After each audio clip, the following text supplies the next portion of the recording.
Легко ли зарабатывать себе на жизнь кузнечным делом в 21 веке? Насколько востребована эта профессия в наше время? Сохранились ли кузнецы, о которых так много рассказывают легенды? В одной из поездок в Эстонию нашей съемочной группе посчастливилось побывать в гостях у эстонского кузнеца Хори, который не только заворожил нас своими рассказами о кузнечном деле, но и продемонстрировал изготовление кузнечного гвоздя.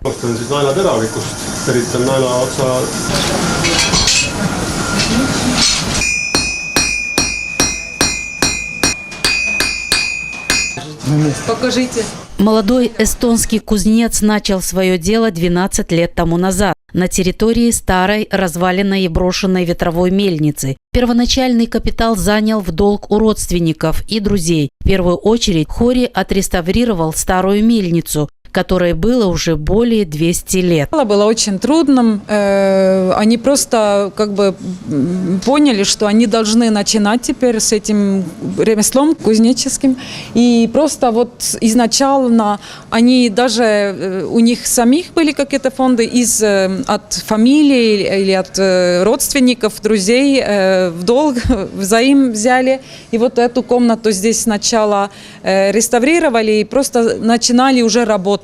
Мастер подошел к ремонту творчески и придал мельнице оригинальный вид белого гриба. Ведь здесь не только можно на гвоздях зарабатывать деньги, подумал кузнец, но и на туристах, которые, проезжая мимо мельницы, обязательно останавливаются, чтобы полюбоваться ею. И он не ошибся. Наняв себе 2 помощников, Хори начал с малого – изготавливать различные детали для украшения домов в старинном стиле и всякие железяки. Появились первые заказчики.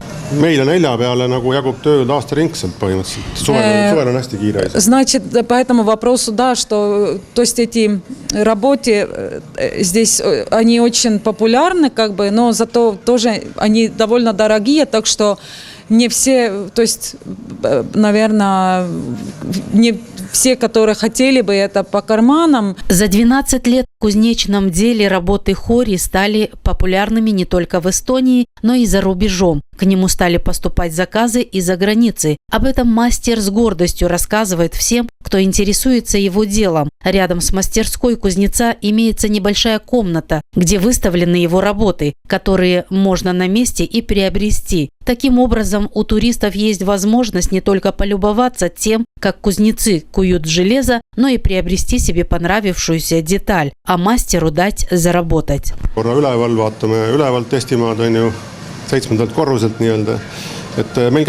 nad saavad ise proovida.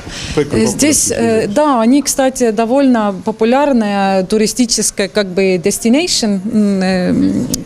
Да, потому что сюда довольно многие группы едут или люди просто смотреть, как это делается.